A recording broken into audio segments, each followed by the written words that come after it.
Hello, my name is Brian Powers, and I'm an interviewer for the Veterans History Project. And today is September 18th, 2015. And today we are speaking with William Powers, who is a veteran of the U.S. Navy, and we are speaking in his home in Springfield, Pennsylvania, just outside Philadelphia. Mr. Powers, thank you very much for doing this interview. Well, thank you for having me. We always start out with this interview asking, where were you born? I was born in Philadelphia, Pennsylvania. I grew up in South Philadelphia in the Grace Ferry section of Philadelphia. I went to school in St. Gabriel's Parish. Uh, Most people who live in South Philadelphia associate themselves with parishes. You can probably tell that that ties into my religion, which is Catholic. Uh, After I got out of St. Gabe's, I went to Southeast Catholic High School, which is also in South Philadelphia. After that, I joined the Navy. But before we get to coming into the Navy, I'd like to say about the biggest recruiter for me to join the Navy was my mother. She was a product of the um, Depression, and she always said if you went into the Navy, you got 3 square meals a day, you learn a trade, and you'd get a retirement. So both my brother and I, both on her wisdom, joined the Navy. We both did it our 20 plus years. We retired and both now have pensions. So, like I said, the biggest Navy recruiter for me was my mother, and the information she gave me was really solid because to this day I'm still reaping the rewards of what she told me to do. Now, when you were growing up in South Philadelphia, did you know anybody else that was in the military? Were many people in your neighborhood joining the military? No, towards the while I was in high school, the Korean War broke out, and it was two fellows who I lived in a housing project. So, two of the fellows who were there were both killed in Korea, and one was a bodyguard for General MacArthur. The other fellow was a tank member, but that's as close as I got to any part about the military. Was just knowing those two guys and from being from the neighborhood. And didn't you have a like an uncle who had served in the Spanish American War? Obviously before your time, but you had Yeah, one person that was in the family, I yeah, guess. that would have been my uncle James, and it's kind of sketchy what he did. I know he was in the Spanish American War. I know he's buried in a military section of a cemetery in Philadelphia. But other than that, I don't know too much about what he did or where he served. He was not, not. He just wasn't known to me. And so your brother Richard was 3 years older than you, 3 years older. and when did he? I mean, did you guys ever talk about as young? I mean, how early did you think were you guys both thinking about the military as a career? Do you think? Well, I probably mirrored my brother. He actually started his military career in the Pennsylvania National Guard. He joined that. It was always a way to make extra money. So he joined the Guard, but he was 16 when he joined. And he just went for 1 2 week training in the summer. That was about the extent of his time in the Guard. Unfortunately, he got ptomaine poison while he was in training, and that wasn't a very positive thing for him. But he did spend time in the Guard, and then after he got out of the Guard, he became interested in the Naval Reserve, and he joined the Naval Reserve while he was in his junior and senior year in high school. And at that point, I became more interested in the Navy, although I always had an idea that I wanted to join the Navy, mostly because of the travel. Um, Now, was there a reason why the Navy was there? I know there was a naval base in Philadelphia, near South Philadelphia. Was that maybe the reason why you were thinking the Navy, or why not the Air Force? Or And I always uh, believed that the recruiting posters see the world, travel the world. And I really had that in mind more than anything else. so, where did you first sign up, and how old were you, and where did that take place? Do you remember how you went about doing that when you first got involved? Yeah, that's kind of a shady part of my life. Uh, I was actually 15, and I got the idea that I probably would like to join the Navy.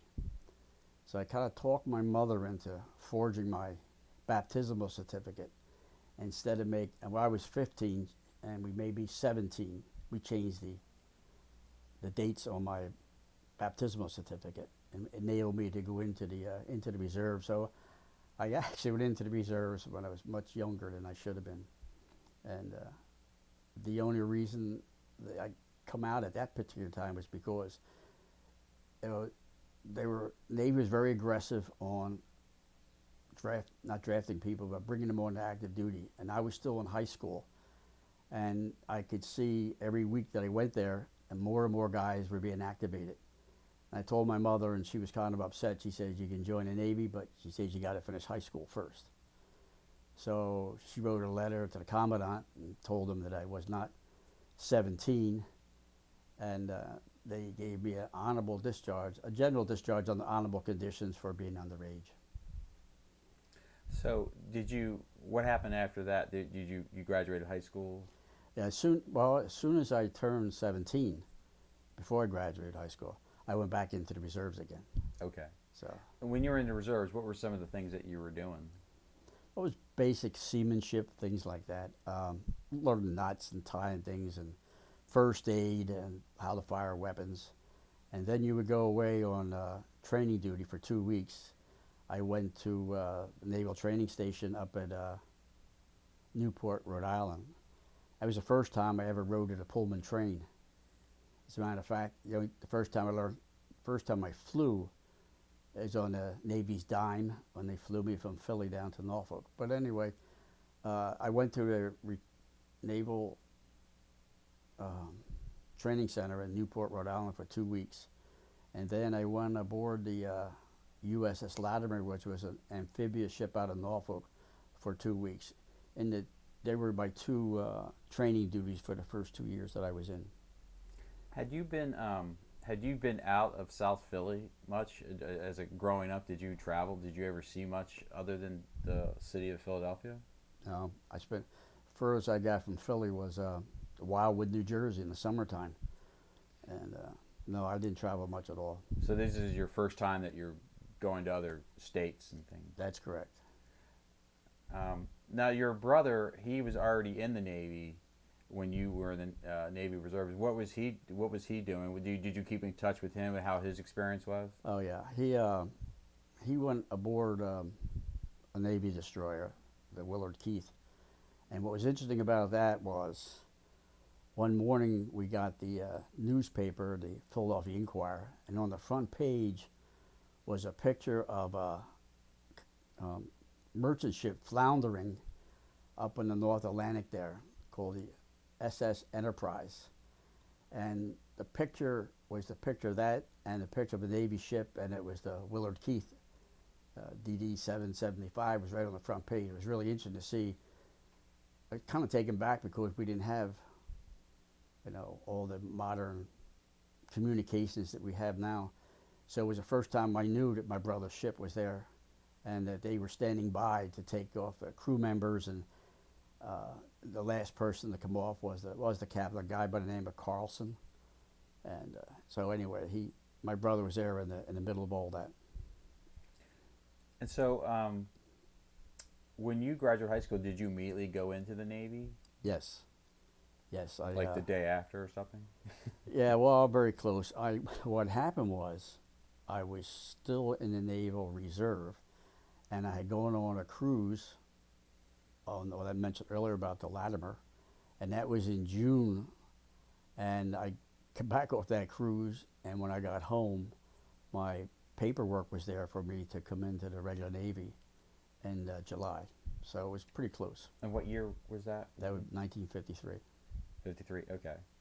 So when you were in the Naval Reserves, the Korean War was going on, and there were Yes. people who were getting drafted for Right, that, but right. you were too young to Right. worry about that. Right. But you were. Well, they would have taken me. It's only because my mother wrote and told them that I wasn't old enough, and she had no problem with me going.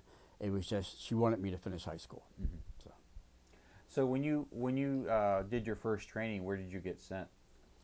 First training I had was with the reserves, and that was up in Rhode Island. And then in July of 1953, I went to a U.S. Naval Training Station in Bay Bridge, Maryland for 13 weeks. And what were you doing there? It was really pretty much the same what I did in the short version up in Rhode Island. That would have been a lot of marching classes, bringing you up on naval traditions, weapons firing, firefighting, things of that nature. And after you trained there, where did you go after there? After I left Bainbridge, I was assigned to the USS Albany, which was a heavy cruiser out of Norfolk, Virginia, and I was on there for about 3 years. And what were the stuff? What kind of Well, assignments were you doing? I started out, I was a seaman apprentice, and my job, they put me in communications, and I was what they would call a messenger. And what you did as a messenger was all the traffic that would come into the ship would come in through Radio Central, and that was our communication with the outside world. There were no satellites or anything else. It was all done by Morse code and teletype. So the message would come to the ship, and we would take them and write them up in like telegram form, and we would put it on a board. We mounted on a board and carried it, and then we would go around the ship making sure all the people who had something to do with the message that came in, if it was supply or weather or something of that nature, we would take it to the person responsible and have him take a copy of it, sign it, and then we would go back to the Radio Shack and pick up more messages. And where did you train to do Morse code? Was that when you were in the Navy Reserves, or did you? Yeah, that was later on. But when I went aboard the Albany, I was just an undesignated seaman, which means I didn't have any training yet. They were on-the-job training is what I was doing. And after about a year or two of that, then they figured if you had the capability, they would send you off to school. And that's what they did. But they sent me off to Teleman School, which was in communications. There were two types of people who worked in Radio Shack, teleman and radium, and teletype was just coming in. It was something new.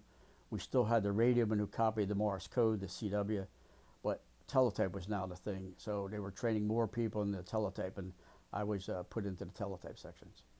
How did it work with teletype? How did it operate? Well, most of the things that we did a lot of teletype, but was receiving. In other words, we had receivers where we would tune into a particular radio station, and the particular radio station we most used was in Washington, D.C. And they have a call sign, which we called NSS, which was a Navy radio in Washington, D.C. But we had them all over the world, and the next one would be, that I recall right off the bat, is in Port Rhode, which is in Morocco. For example, if you left Norfolk and you were going to Europe through the Straits of Gibraltar, you would get about halfway over there, and then you would shift where you're getting your messages from Washington, and you would start copying Port Rhode, and we would copy Port Rhode the whole time we were in the Mediterranean. So I was in that phase of it. My job was to make sure that we got all the messages addressed to our ship via teletype. So when was the first time you went to a foreign country in the Navy? What was your first port? That would have been Lisbon, Portugal. We went there. We hit several places on the Mediterranean cruise, but Lisbon was my first foreign port. And do you have any memories of Yeah, I do. I went up to the shrine of Our Lady of Fatima, which is in Portugal.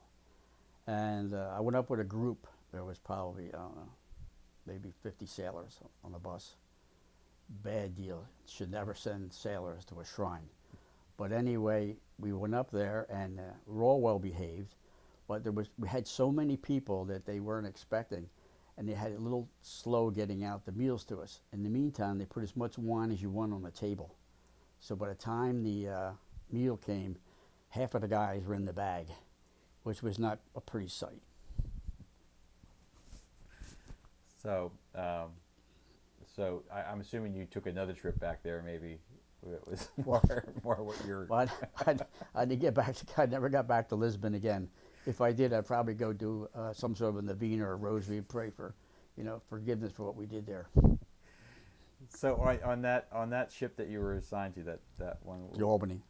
was that mostly in the Mediterranean? when you were Yeah, stationed? just about the whole time. We made two cruises over there. One in, I guess, one in '54, and then one back in '55. We went back a second time. We didn't go to the same ports, but uh, pretty much the same thing back to the mid again. So what was your next assignment after that? I left the Albany and I went to teletype repair school, but I really didn't want to go to school. We were the second it was the second med cruise, and I really wanted to go on it because they were going up to Norway and Sweden and Denmark, and I really wanted to go there. But what happened was we were bringing midshipmen aboard the ship, and when you bring midshipmen aboard the ship, you got to get rid of people because we needed the space for them to sleep. And they took me and sent me to teletype maintenance school in Norfolk. I really did not want to go. I wanted to go to Northern Europe, but that's where it was. And how long were you in Norfolk? I spent my lifetime in Norfolk, but I was in school for about 3 or 4 months, and then I got reassigned to another ship, not a cruiser but a destroyer. And that ship was? That was the USS Sigourney, DD 643. And what was interesting about that is when I got my assignment, I had a friend who was stationed in Norfolk, the receiving station, and he told me he was going to get me fixed up with a ship that was operating out of Philly. It was a surveying ship. I thought that was great. So I went over to pick up my orders, and the guy said to me, "Oh, I got your orders here for you. You going to Sigourney?" I said, "No, my name's Powers." I says, "I'm going to the San Pablo." He says, "If your name's Powers," he says, "you're going to the Sigourney." Oh, so I was kind of surprised with that. The next surprise came when I found out what the ship's schedule was. So I said, "What's the schedule look like?" He says, "Well," he says, "you won't be home for Thanksgiving." I said, "Oh, okay." This is September now. And he says, "You won't be home for Christmas." He says, "When's your birthday?" I said, "February." He said, "Well, you won't be home for birthday either." So I had gone on another cruise up to up to northern Europe, but I enjoyed that too because I had not been up there before. How long were you assigned to that ship?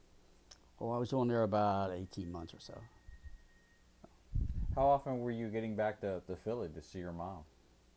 Whenever the ship was in Norfolk, I would take the old Trailway bus up, $9.20 round trip.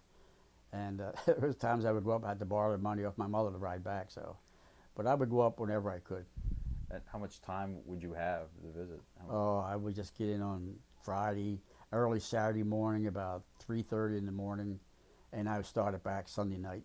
So not much time. And your brother, are you in contact with him? Oh yeah, I would always be in contact with my brother, either by phone or mostly by writing. But Where was he in the world? he was then stationed at one time he was on the USS Catoctin, which was stationed in Philadelphia, and then he left the Catoctin and went to a reserve training center in Philadelphia. Okay, so last time we left, I think you were in the North Atlantic, Yes. missing Christmas, Thanksgiving, and your birthday. So what happens? What year are we up to now? No, we're up to 1956, Okay. and we left. We were in Londonderry, Ireland. We left there, which Londonderry, Ireland was a British base. So we were in the north of Ireland, and we were not well liked because we associated with the British up there, the British Navy, and the British Navy was not well liked in Londonderry. But the people were very friendly to the Americans, but not so to the British. We left Londonderry, Ireland, and we came back to Norfolk. And as I got back to Norfolk, I got reassigned to Naval Air Facility, Weeksville, North Carolina, which was a blimp base, and that was something really new to me. Yeah. So can you? I think there's a little known history. Can you talk about what they were doing at what more about this? The blimp base? The blimp base. Yeah, well, uh, the Navy has various services. So they have Naval Air, of course you have the Submarine Force, and they have the Surface Division, which I was part of. But I'm standing in line to eat my dinner, and I was recognized as somebody being new there. And the guy come up to me and he says, are you a black shoe? And I had no idea what the man was talking about. And I kind of looked down at my shoes, I thought I had something on them. And evidently, it's a term that they use, the Airedales, they're brown shoes because their officers and the chief wear brown shoes, whereas the enlisted in the surface Navy is just black shoe. So hence the name Black Shoe Navy. I learned quickly about that. And there was no animosity there, just an expression that they used. Mm-hmm. And what were you doing there? I was back in communications again. I was. We had what they call registered pubs. All the problems going on today about classified material. I worked in an office. You think it was a bank because we had this huge wall safe, a walk-in safe like you would see in a bank, and we kept control of all the classified material there. And my job was to make sure that the publications were kept up to date, that were classified. So when I see now people talking about, classified material, they kind of poo-poo it, and I have a little problem with that because it was very, very serious then. It's serious now for all the military people. They understand classified material and the care and protection it's got to be given. So that's what I did there. I did mostly updating publications that come in, plus the normal traffic that would come into our office from any naval command that was trying to get in contact with us. We would take care of it. And what were the Navy doing with the blimps? It was still anti-submarine warfare.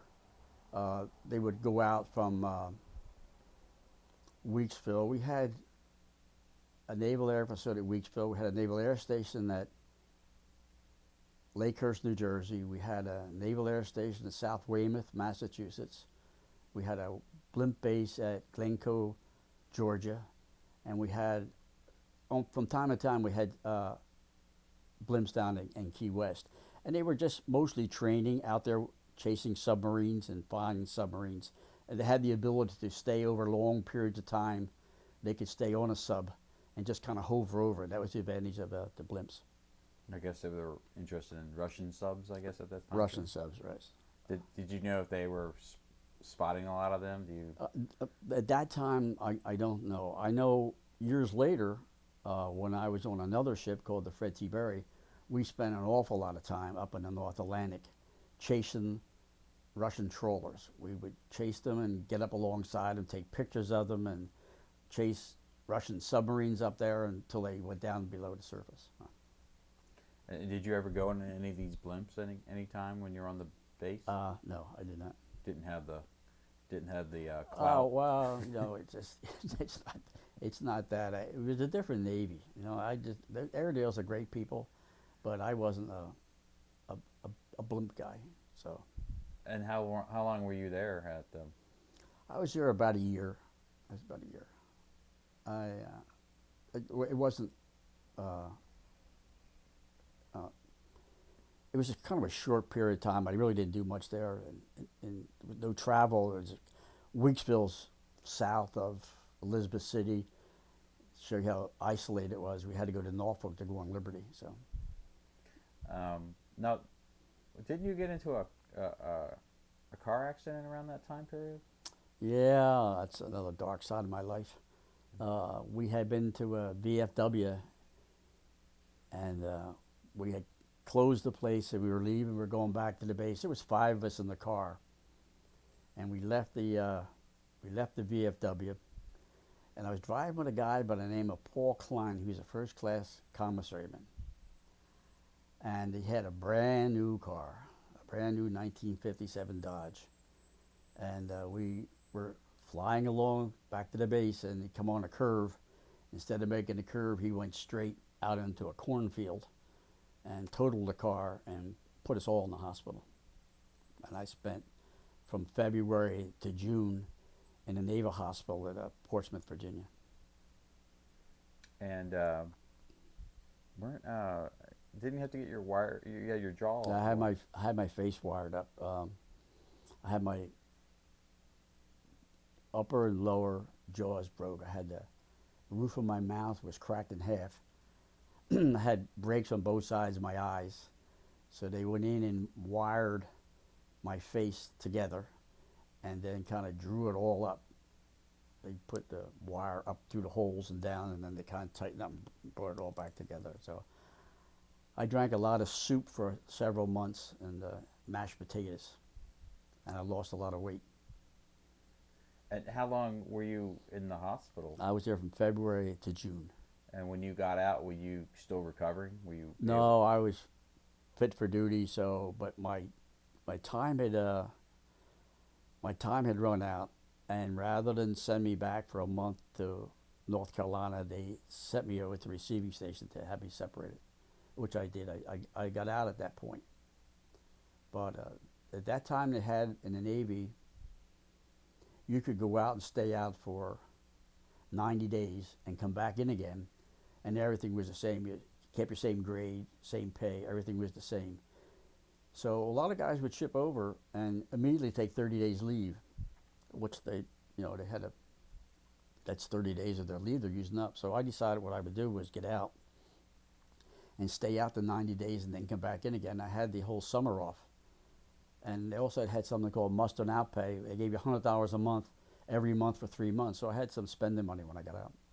So that's the route I went. Then after the 3 months were over, I came back in the Navy again, shipped over again. Well, what were you doing in that 90-day period or that summer you had off? Were you back in Philly? I was back in Philly. I spent most of my time in Dow's Bar. And Dow's was the time of the Kennedy hearings when the Kennedy brothers, the senator and his brother, were going after Jimmy Hoffa. And I'll tell you, it was enjoyable sitting in an air-conditioned bar, drinking beer with my $100 a month. I really enjoyed myself that summer. But did you already have in mind that you were going back in the Navy? Yeah, as a matter of fact, I had gone up and taken my physical and everything else, had all the paperwork done, and the recruiter told me, just come in any time you want, and you will give you the oath again and send you down to receiving station in Philadelphia. So that's what I did. And so after you were back in, what did you do next? What was your assignment? Well, then what happened was I went to the receiving station and they reassigned me to yeoman school. But it gets a little more complicated. What happened was I come out of the Navy, regular Navy, and they automatically put you in to the reserves because in those times you had to serve 8 years in any way, shape, or form. You could serve 4 years active and 4 years reserve. You could serve 2 and 6. You could serve 6 months in the National Guard and the rest and training at home. There was all different kind of ways that you could spend your 8 years. So I was automatically come out from a USN, regular Navy, into USNR.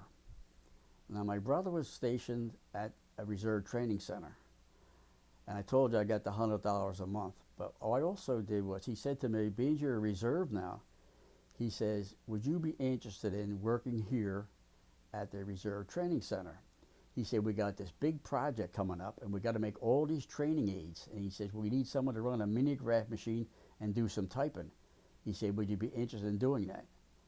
I said, sure, that was an easy gig for me. So I took the job. I worked a month at a second-class pay.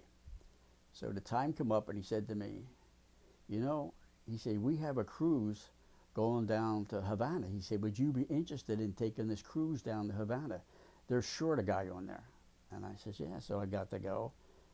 So even though I was out 90 days, I spent a lot of time on the Navy payroll getting paid in my uniform. So you went to Havana? I went to Havana, yes. In 57? That would have been 1957, yes.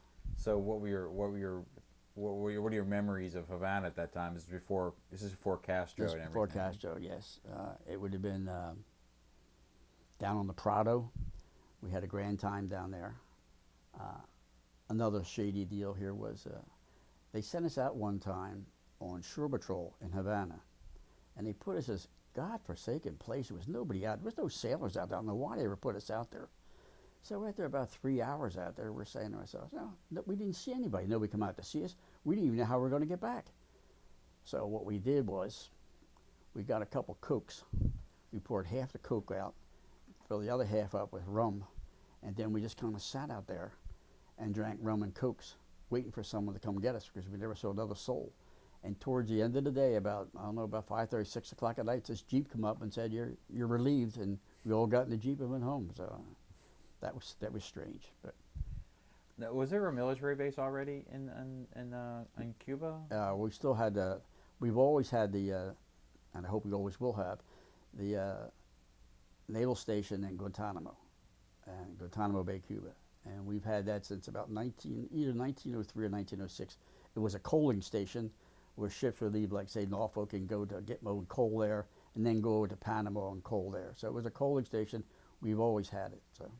So was there how far away was the base from, say, Havana and stuff? I mean, when people would get R&R, they were on, they got their little weekend off. How far away? I never made the trip from Gitmo because by the time I got to Gitmo, they had closed the gate already. Castro had already taken over. But before my time, before that happened, I guess it was, you could make it up there in a couple hours. The gate was open. I'm just not that familiar on how they did it. Most of the sailors would just go into a place called Caminera, which is a small town, and they had good times in there. So. And so, with that first time you were in Cuba, how long were you down there? Oh, we was down for a couple of days, in and out. So where did you get assigned next when you? Well, after after my summer with the in Dowds, and and going down to the naval base and working for 2 weeks and going aboard. The name of the ship I went down on was a Horace A. Bass. So after that was over, I went back to the Navy recruiter and told him it's time for me to come back. So I shipped over. I went there to the receiving station, and then they sent me to Bainbridge, Maryland. But when I went to Bainbridge, Maryland, I went there as a student to be a yeoman, which is a clerical in the Navy. But I get in there, and what happened was they had a shortage of communicators. So they came out with this directive and said anyone who had been in communications would now revert back to communications. And I was in the middle of school as becoming a yeoman. They took me out of school. I was, like, for example, learning shorthand at the time. They took me out of school and sent me to radio school, where I started to learn Morse code again. I was not happy with that. And how long were you doing that? Oh, I guess I was in school about 7 months there. And was that in Maryland? Or was it Yes, that was in Bainbridge, Maryland. Okay, and what'd you do after you got out of that training? After Bainbridge, I went aboard the USS Fred T. Berry. She was a destroyer out of Newport, Rhode Island, and I was over there about 3 years. And that was the one you talked about earlier. You were. Yeah, we spent a lot of times up in the North Atlantic. Terrible, terrible time. And you would chase submarines. Yeah, or look for them. But that was mostly what you were doing. That's the whole base of the thing was. We operated as with a carrier group. We had a carrier, the Randolph, with us. We had 4 to 6 destroyers. So we would all go out at one time and do various exercises looking for submarines. Would they go into a certain? I don't know what I'm thinking. How do you say? When you would see a sighting, would everybody go to a certain battle things, or you went into a certain mode? Yeah, they have a certain condition they would set strictly for looking for submarines. In other words, you wouldn't take the whole ship to general quarters. You would just, certain people, the sonar men and people who do that type of work, would really have to go there. The rest was kind of on a modified general quarters, but it was still annoying, especially when it's so rough up there. It's unbelievably rough in the North Atlantic in the wintertime. So, were you still doing communications? I was still in communications, yeah. We used to have ships up there called radar picket ships, and they were commercial ships, cargo ships, and they were fitted out for the Navy with radars on. And they start setting them up, and they just went out for 30 days at a time. And all they did was, because we didn't have satellites, what you did is you had them strung up between, let's say, Norfolk and Europe, a stream of ships up there with their radars going, listening for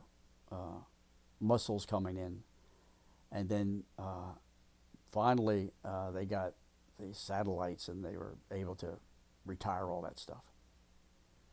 And how often were you getting to go to port when you were out there in the North Atlantic? We would stay out there about 3 weeks, and then come back in for a week or 10 days, and then go back out again. Was there a certain port that you were going to? Well, a home port. We back into Newport.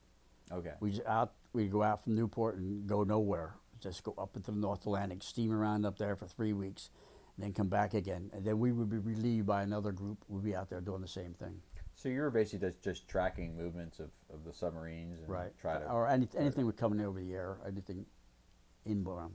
And you did that for 3 years, and then that takes you up to what, about 1960? Yeah, about 60. I got transferred from the Fred T. Berry to the USS Kidd, and she was out of Philly. And being Philly, being my hometown, that was a good deal for me. That was really very enjoyable sea duty for me. Now, during this time, didn't you get married at some point? Yeah, I actually got married when I was on the Fred T. Berry, and I kind of felt sorry for my wife Jean, because we got married, and then I guess we were in there about a week, and then I was gone again for about 3 weeks. Then we come back in again, and then we went on a midshipman cruise. We went up to Canada, up to Quebec, with midshipmen. So at that time, Jean went home to Philadelphia and stayed with her mother for a while. And then when the ship came back from Canada, we got back into Newport again. So she was based in, your wife was in Rhode Island? Yeah, she was with me the whole time. Wherever the ship was, wherever I was, that's where she was, yeah. So when you went to Philly, that was a good... Oh yeah, that was different. It was an easy gig. We would have reservists come aboard, and we would go out for 2 weeks with them, and train them, whatever their rating was. That's what we did, and we never went far. We go to Provincetown, Mass, Miami, Florida, Fort Lauderdale, Florida, all the heavy places, all the dangerous, Baltimore, Maryland. It was just very pleasant duty. And what kind of ship was that? That was another destroyer. That was the Kidd. So how many destroyers did you serve on, you think? At least 4 I can think of, and then had other duties for short periods of time on other ships. Like I mentioned, the Horace A. Bass, the one when we went down there to Cuba, to Havana, and then also on the Latimer, which was an APA, an amphibious ship. So. And the Kidd, you were still doing communications? Still in communications. At that time, there was another change in my rating. I went from communications. Because I had background as a teleman, we also had a requirement to learn mail. So I had to learn U.S. mail. So they changed the rate. They figured they needed people to be called postal clerks. So they took me from communications and put me back into the administrative as a mailman, and I became a postal clerk. And at that time, then they transferred me from the Kidd to ComServLent in Norfolk in the mail routing office, and I spent 2 years there. And that job involved being responsible for getting ship's mail to where the ships were located, which is very interesting indeed. Well, how would they do that? Well, they would say, for example, what the requirement was is a ship's responsibility was to notify our office that there was a movement and where they were going to be. But the last thing that skippers and people who have to make all these changes on the ship getting underway are thinking about is the mail. They don't think about the mail when they get there, wherever they're going, and the mail's not there. That's when it comes to them. They should have told somebody. But our job was to get the mail there regardless of what they did. So we would take, for example, a ship would file for a weather report. They would want to know the weather from, let's say Norfolk up to Iceland. They want to know what the weather was. We would see that and would give us an indication that that ship was leaving and he wasn't telling us where he was going. So we would put his mail on a hold. In other words, if his mail was going to Norfolk, we'd stop it and we would hold it in New York, which was FPO New York. We would hold it until we could get in contact with the ship and find out what he was doing. As soon as we found out what the ship was doing, we would release his mail. That way we didn't have his mail go to Norfolk when he was going in the opposite direction. So it 9 times out of 10, the ship did not tell you where they were going. So the mail, it would come some say a wife or a loved one, and would they mail it to the ship, and then it would automatically. I No, mean, it who would were go- they mailing it to, and how would it get to you Yeah. where you were? How was it addressed? That would Yeah. come to you? Do you remember how? Yeah. So let's say, for example, you mailed a letter from Bismarck, North Dakota, to the USS Fred T. Berry, and you would make it USS Fred T. Berry, care of Fleet Post Office, New York, New York. What we would do in Norfolk, in the mail routing office, we would tell New York where these ships were. We would send them a list every day. We sent them a list where the ships were. So, for example, if my ship was in Norfolk and it left and it went to Newport, we would tell FPO New York that the ship is now in Newport, send his mail to Newport. If he goes someplace and we didn't know where he was going, we would tell New York, hold his mail. We don't want it going anywhere until we know where he's going. We just don't want it going anywhere. And as soon as we found out, we would send it to him. And it's the same thing for overseas stations. Like Gitmo would be Fleet Post Office, New York, 09050. And that way, New York would know where to send Gitmo's mail. So always all done by FPO. We told FPO where it was going. But to go back to a point that I mentioned earlier about working in the office in Weeksville, North Carolina, about classified material, what we had a mail line guide, and what it meant was that every ship was assigned a number.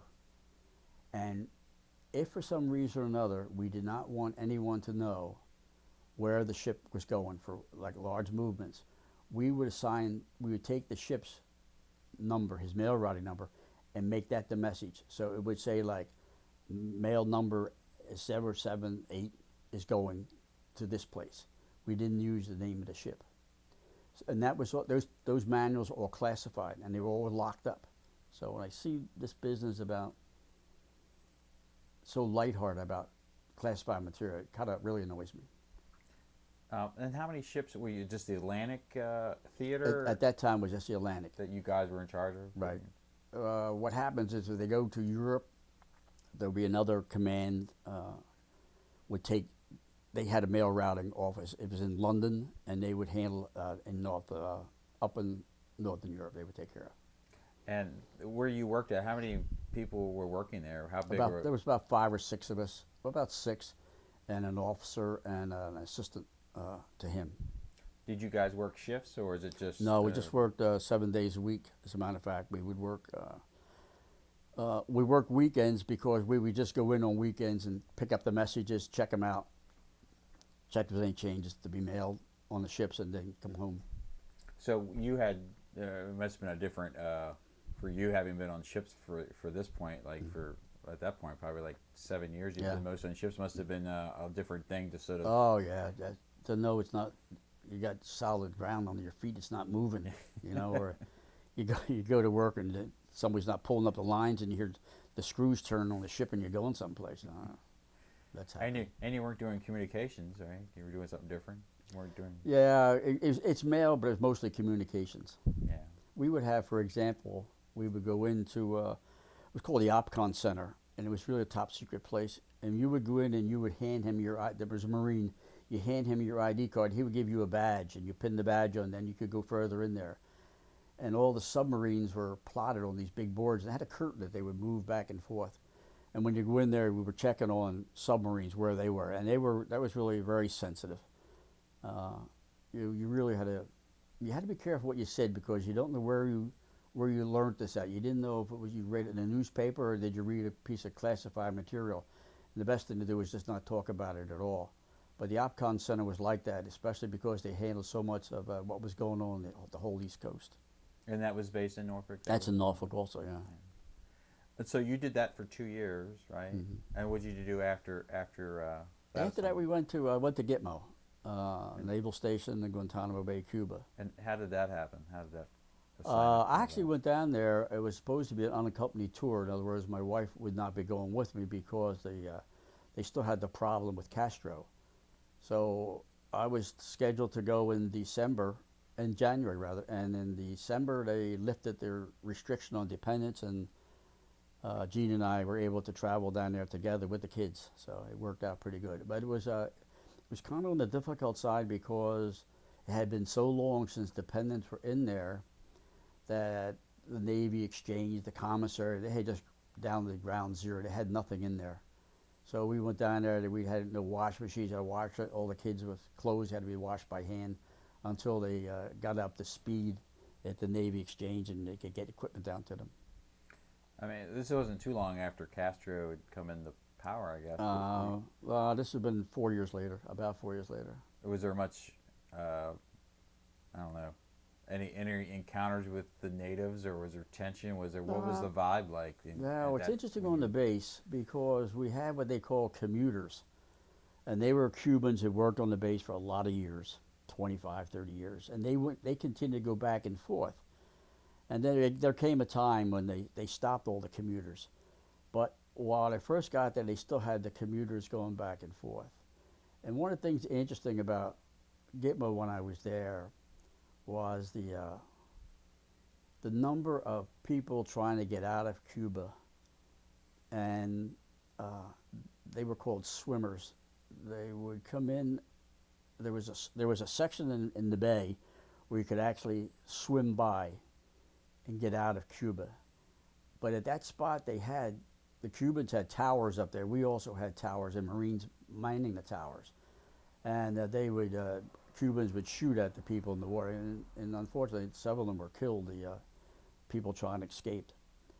And I remember a particular incident that happened was, my wife was involved with the Catholic chapel down there, the women society there. And they had gotten this body to come in, and he was just in swimming trunks. And they wanted to give him a decent burial. So the chaplain, the Navy chaplain, asked anybody could get a suit. So one of the women went home and brought one of her husband's suit and said he could bury the man. He was buried on the base. So. What were you doing? What was your assignment in there in Gitmo, I was with the equivalent of a postmaster. I had the post office there. I had that post office and several other post offices after I left Guantanamo, but it was mostly the postmaster. And how many people were in Gitmo? How many? I don't know, a couple thousand. Yeah. So we had a lot of commands. When I was there, it was called Fleet Training Group. It's where all the ships went, and you trained. For example, when a ship come out of the shipyard, you've been out of could be 6 months out of the fleet, and all the people come and go on it. So what they do is they send the ship down there, and you train as a unit because you haven't done it before, and you get yourself up to speed on whatever it is, whether an engine room or you're doing sonar work or you're firing weapons. You get together as a group, and then there are other things you have to do, like damage control, so the ship be burning or hit by weapons. You have to be able to work as a group, and that's what the Fleet Training Group did. They got everybody together to work as a team. And I guess everything, you were dependent on all supplies coming in by boat? Everything came in on the United Fruit. United Fruit ship left out of Bayonne, New Jersey. It would come down and bring everything we needed, come down on that ship. And you could go into the commissary before the ship come down, and you never saw such an empty store in all your life. There was nothing in there. Then the fruit ship would come in, and everybody would have a picnic. But our milk come down. It was frozen and unfrozen, frozen and unfrozen, coming down on the ship. And there were times when you poured it out of the container on your, say, cornflakes, and the stuff looked like snow sitting on top of the cornflakes. It was Marvin made. It was good milk, but it was. Eventually, we got our own milk plant down, but that took years to get that to happen. We had a problem with the longshoremen up in Bayonne. It was a hole, in the hole of the ship, and the stuff was put in there. They would lower the nets, and you would find these people. I shouldn't accuse the longshoremen. I don't know exactly who did it, but we would get these boxes down, and someone had taken a box cutter, just cut a big hole in the side of the box, and let's say take shirts and pants or whatever happened to be out, and we would get them on the Navy exchange, and we had all kind of loss of things. So they sent investigators up there to find out what was going on. And when the inspectors walked on the ship, all the longshoremen walked off. And they said they weren't going to go back until the inspectors got off. So, you know, you can't have those ships alongside. It costs money. So that was a problem we had down there with that. One of the problems. How long were you down there? 3 years. And what were people do to keep themselves entertained? Well, the Navy tried the best they could to have every possible thing you could think of. We had a golf course. We had 2 corrals down there for horses. We had lots and lots of fishing. Every sport you could possibly think of. We had a ceramic shop, a wood shop. There was really a lot to do down there. But you sometimes got the feeling that you're kind of closed in. So that when we got past that, it really wasn't a bad deal at all down there. How long were you, how often, I guess when you were allowed off, you got some time off, you would go to Florida, I guess? The flight usually went from Gitmo to NAS Norfolk. So if you're going to go anywhere other than Norfolk, you would probably make Norfolk your point and then go someplace else. But most of the people only went up to Norfolk. How often were you able to do that? About once a year. Oh. Yeah, so it wasn't very often. Fortunately, my brother lived in Norfolk, so we always went to his house and sponged off him for a few weeks, and then head up north to Philadelphia and visit the rest of the friends, and then back to Norfolk, and then back on the plane back to Gitmo again. So, did you have a lot of hurricane warnings and things like that in Cuba? well, we had one hurricane that I remember that came through. The hurricane's name was Inez, and at the time, one of the jobs I had at Gitmo, I was in special services, which is what takes care of all the different functions on the base, the golf course, the swimming pools, everything that I had mentioned earlier that the Navy tried to do for you. And I was in charge of that. Unfortunately, when the hurricane came through, one of my jobs was to take care of the USO shows that came through there. And what happened was we would get the word from the USO that a group was coming through, and they would send us the pictures of all the people, and my job was to post it on the base, go on to the WWGY, which was the radio station there, and the television station, and the Gitmo Gazette, and put all of it in there to tell them all these people were coming, when the shows are going to be. And then we would put shows on at the main stage, and then we did one at the hospital, then we did one at the Marine Barracks, and we did one over on the far side of the base at Leeward Point. And the problem was getting those people around.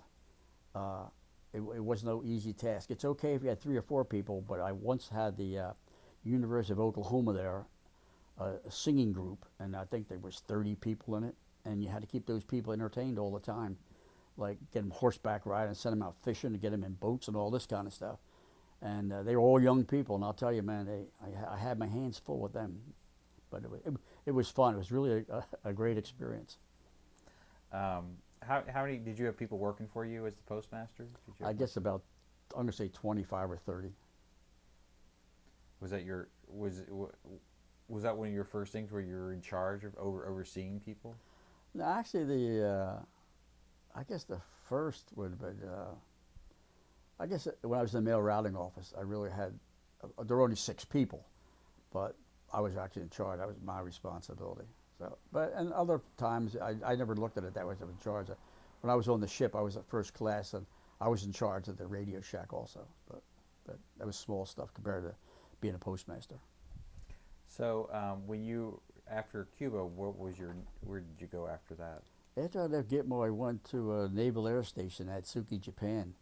Again, it was another post office, and I was a postal officer there also. I was there 3 years.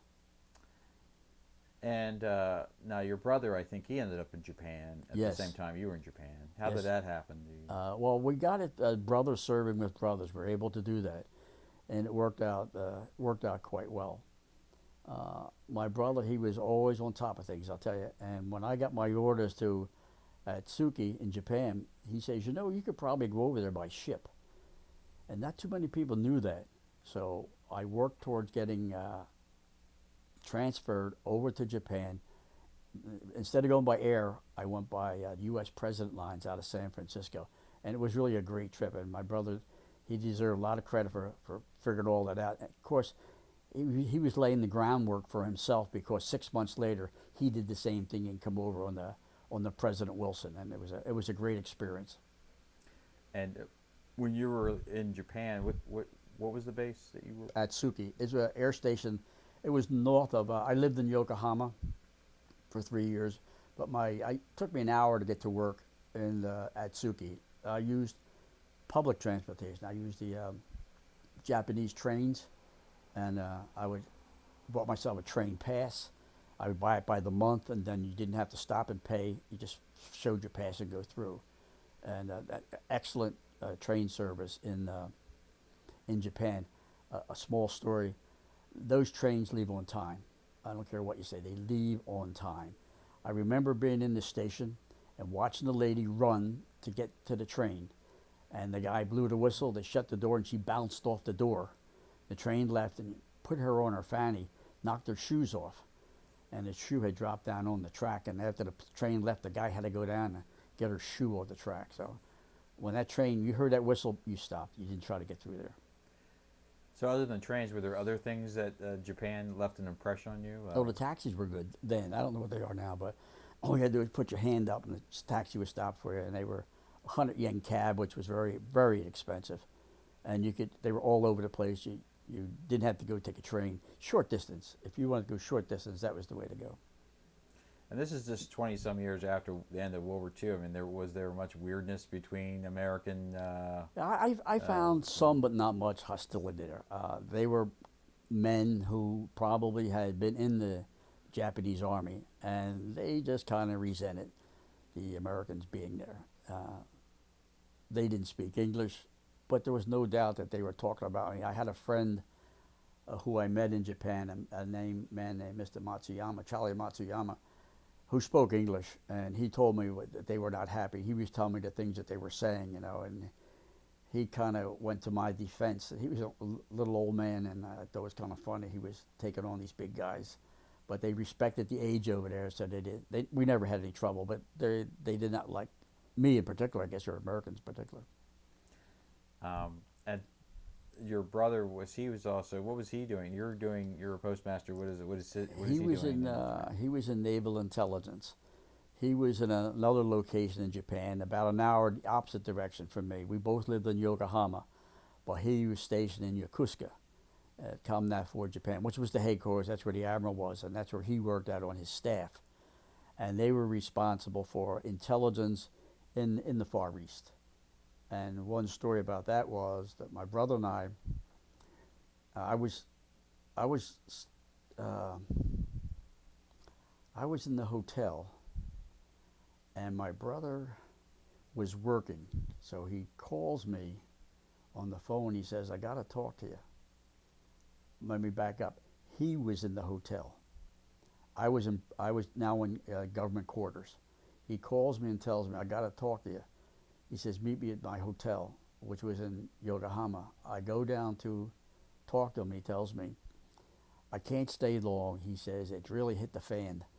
He says, "We have a ship called the Pueblo." He says, "It was captured." He says, "I heard the transmission between the Pueblo and Japan saying that they were being boarded." And he said, "We got all kind of problems." He says, "I'm just here to get some shaving gear and change of clothes. I got to go back down again." So that was something interesting happening with my brother down there. And they did that the whole time they were incarcerated in North Korea.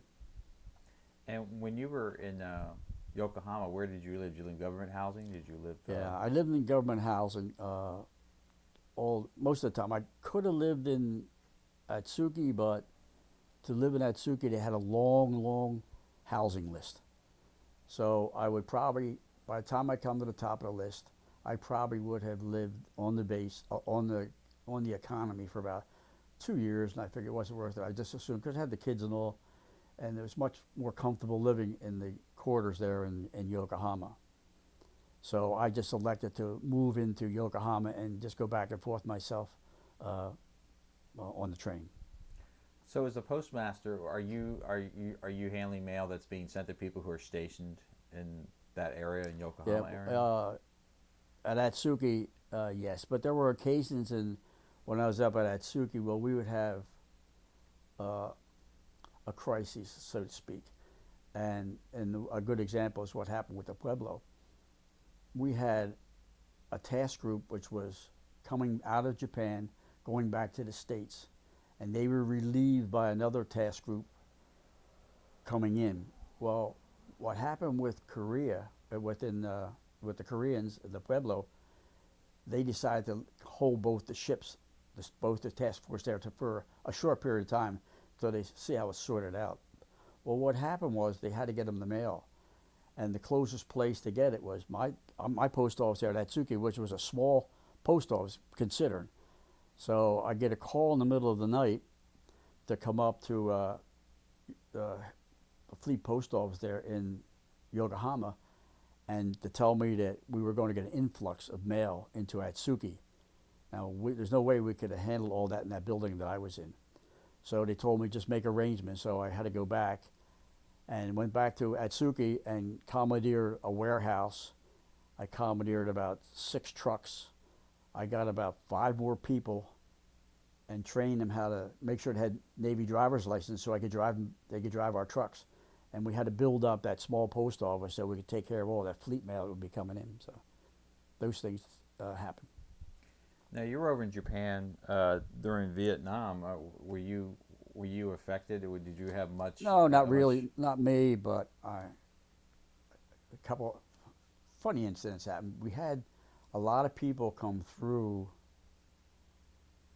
Japan on R&R from Vietnam, and I had the duty one night, and my duty was like a desk sergeant, and we had these officers had come back, and evidently they had been at the club, and they had been at the club too long. And what happened was they forgot to get their clothes out of the dry cleaners at the base. Now I got these officers there, these pilots. They need their clothes back, and the exchange is locked. So I had to get the proper people up with keys and go over to Navy Exchange. And here we're over there with these, I'm not going to say they were drunk, but I'm going to say they had trouble reading their own handwriting, and had to get their clothes out of there so we could put them on a plane and send them back to the States. That was kind of easy.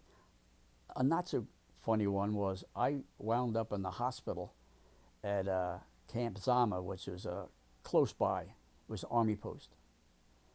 And I was in there with a kidney stone. But I had guys on the ward I was on where their insides were exposed, where they were drying them out. I've been operated on. These guys had all been in Vietnam, had been wounded over there. So that was my first hand up close to someone who had been wounded in Vietnam. So you were in Japan for 3 years? 3 years. And so that would take you up to about what, 1970? About 70, right? So, was that something you wanted to, after 3 years, you were ready to do something different, or were you just given Just normal rotation, yeah. And I was offered, I told them they had available for me in Bermuda, in Puerto Rico, and in Hawaii. I had 3 choices where I could go, and I took Puerto Rico. I had thought about Hawaii, but we had already been away from the States for almost 6 years. 3 years in Gitmo, 3 years in 3 years in Gitmo, 3 years in Atsuki, and I just figured that's an awful long time. And I didn't want to spend another 3 years in Hawaii because I couldn't go back home, unless I took leave. So I decided to take Puerto Rico, go there. That way, in transit, I could go home and see our families. So that's what I did. I left Atsuki and went to Puerto Rico.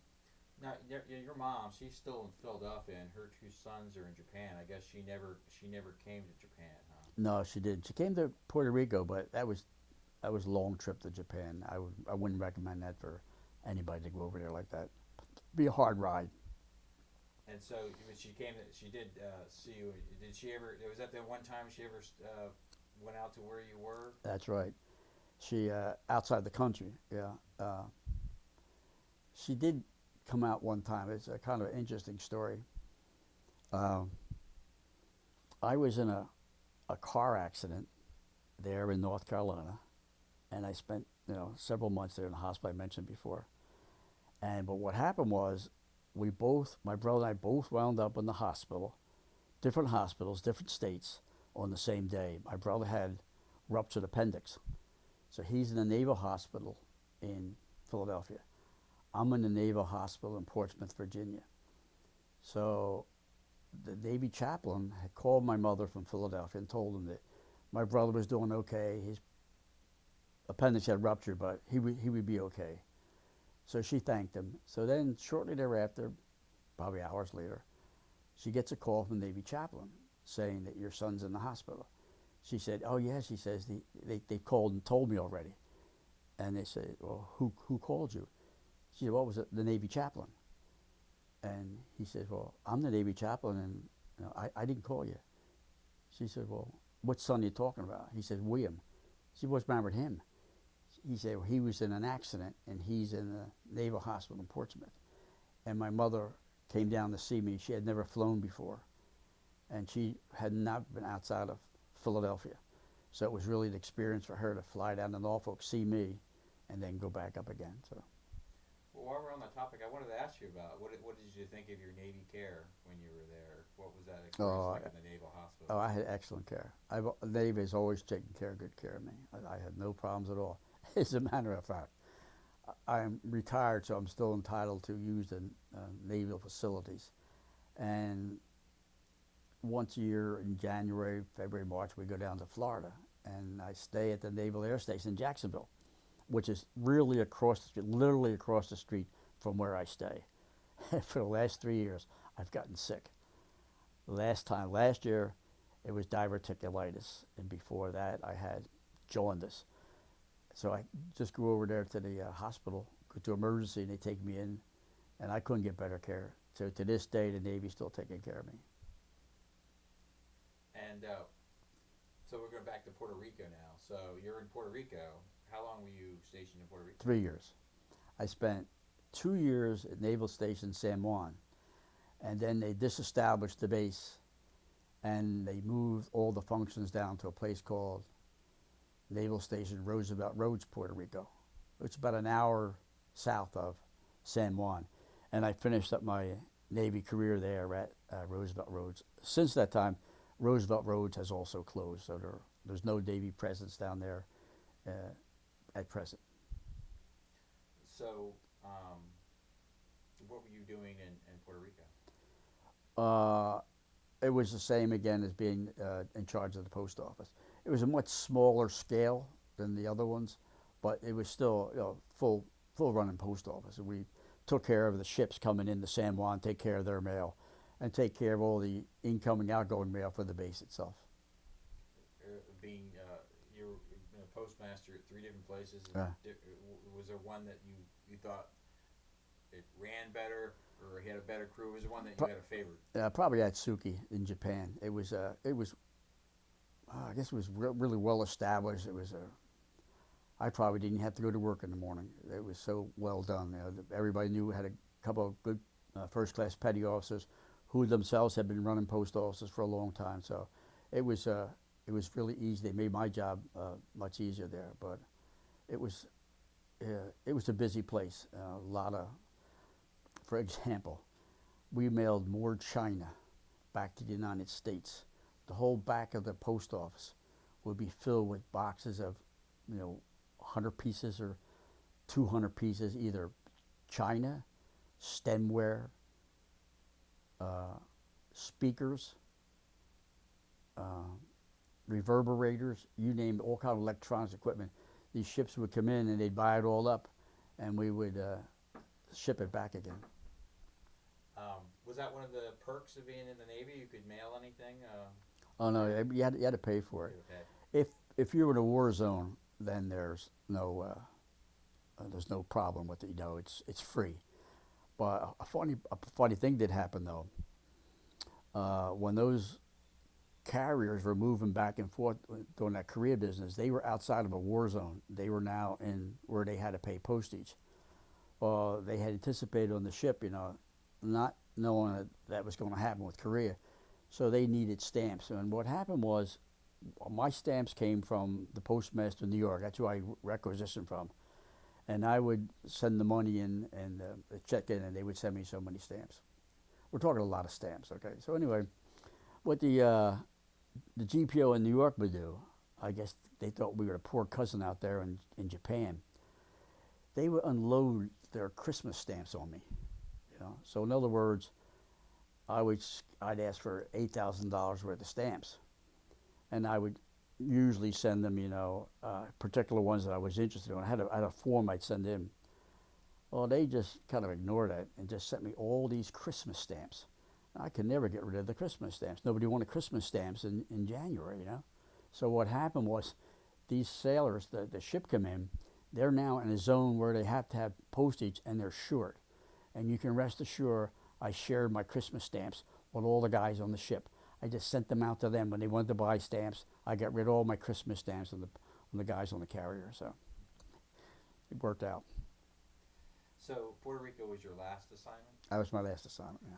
So you got your 20 years at that point. Right. There was no, you had no interest in going for 25 or anything? I had thought about it.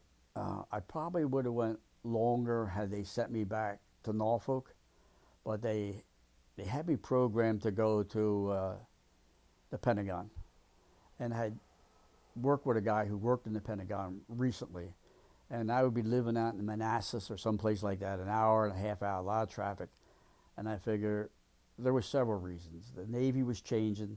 There was a lot of things going on in the Navy with race problems, one thing or another. There was the kids in school. I wanted to give them some roots. So I weighed it all, and I decided it was probably time to go. Had I gone to Norfolk or another, what I would consider half-decent duty station, I might have considered staying another 3 or 4 years. So did you know what you wanted to do after you got out of the Navy? No. What I did was I said to myself, I'll take the first job I can find, and I will work it 1 year. And that'll give me enough time to figure out what it is I want to do, because I've been out of the country so long, I had no idea what people were doing out there. I was just completely removed from everything that was going on in civilian life. So I figured if I got a job, work it for a year, and then in that year's time I could figure out if I was doing the right thing or not. Now, all this time that you were in Cuba, Japan, and Puerto Rico, did you have stuff in storage anywhere? Or Yes, they picked up my storage in Norfolk, and that was about 1960 something, and I never saw it again until in the early 70s. And when I got it back, I didn't even recognize what it was. Half of the stuff was stolen out of there. As a matter of fact, I had to put a claim in for my wife's wedding dress. So we back in the States again, and her and I are out trying to find a shop that would give us some sort of a bill for what the cost of a wedding dress would be, so we could present it I could get payment on it. Other stuff, it was missing. I don't even know what was missing. They had it so long I didn't even know we had it, so I could tell them what it was. So. Where was it stored at? Was it In the Norfolk area someplace. It had changed 3 companies by the time they were in these large wooden boxes. You've seen these large wooden boxes, the shipping boxes, and I could see when we got the stuff that the different companies had gone out of business. Someone else had taken over the business. It was just not in good shape, any of it. So where did you officially separate from the Navy? In Philly?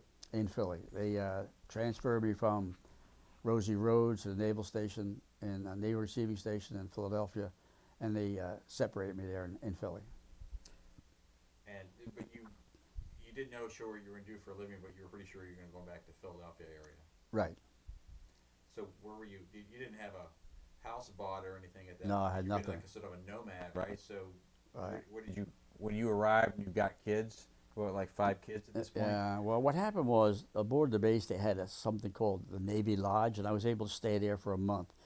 And it gave me a chance to sort things out and get with a realtor and get a house. And so that did work out okay, but not knowing what was going on for all those years, and not knowing neighborhoods and one thing or another, it was, I can't say I made the best choice of where I got the place. Because I stayed there 3 years, and then I moved to another house that I thought was a better location. But you grew up in South Philly, but you didn't move to South Philly. I guess you moved outside Philly. Yeah, the place where I lived in South Philly was a housing project when I went into the Navy, and that's not some place you want to move back into now. And now it's torn down; it's not even there anymore. But no, I figured it was time to move out into the suburbs of Philadelphia, which I did. And where was the first job that you took? Well, I went to work for the post office, which was a natural thing if I had worked in the post office so long. And before I left Puerto Rico, I went and I took the examination there in San Juan for clerk carrier, which means I could get a job. I'll be taking a test for as a clerk or as a carrier. And I had my marks. So then when I got out, I went to the different post offices and showed them my marks and asked them were they hiring anybody. And there was I got positive responses from all of them. They all wanted me to work for them. But only one, which was in Media, Pennsylvania, said that they would hire me as soon as they started processing me while I was still in. So that led me to believe that's where I wanted to go. So that's probably why I went to into this area here in Delaware County, because they did hire me. And how long did you work there? 1 year.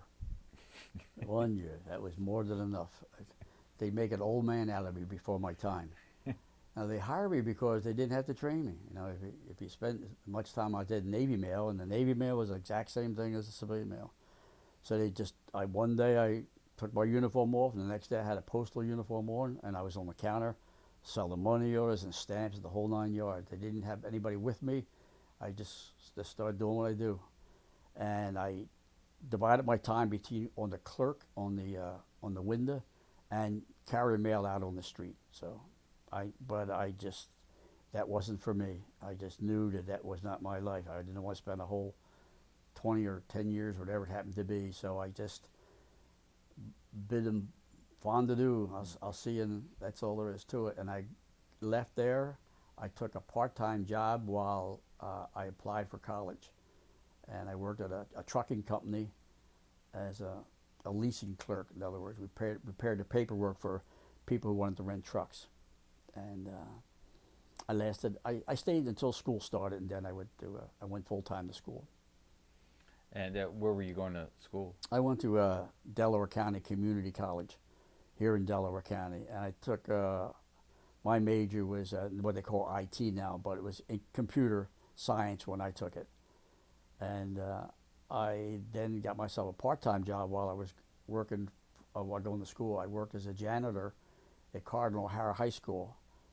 And by the time with my janitor's job, with my VA benefits, with my pension, I was making more money, and if I had doing anything else, because most of what I was doing was tax-free. Mm-hmm. So it worked out well for me. And after you finished school, what did you? I went to work for the Social Security Administration, and I worked 22 years with Social Security as a service representative. And were you working in, where was your office at? Was it I started in Philadelphia. I worked about 15 years in Philly, and then I was able to transfer out of Philly to Upper Darby, Pennsylvania, and I went from face-to-face as a service representative to a teleservice operator, where I did strictly by telephone. And the advantage of it was when I left Philadelphia and went to Upper Darby, I did not have to pay the city wage tax. And it was almost just like a pay increase for me when I left Philly and went to work in Upper Darby. And I enjoyed the job in Upper Darby. Did you have with your military training, was that helpful with the Social Security Administration? Did you have anything that transferred to that job? What helped me was my degree from Delaware County Community College, because it was in computer, so we wrote programs. So at this point, Social Security was really getting online for paperless claims. So one of the jobs that I had was coding things on sheets, and I could visualize what they were doing because of my training in computers. But it really, it helped me personally, but it didn't help anything else. I got no promotions out of it. I couldn't say it benefited me at all, other than that I knew what was going on. And so you've been retired for some years, but you still travel sometimes? Yes, I usually once a year we try to get away from the cold weather up here and head south.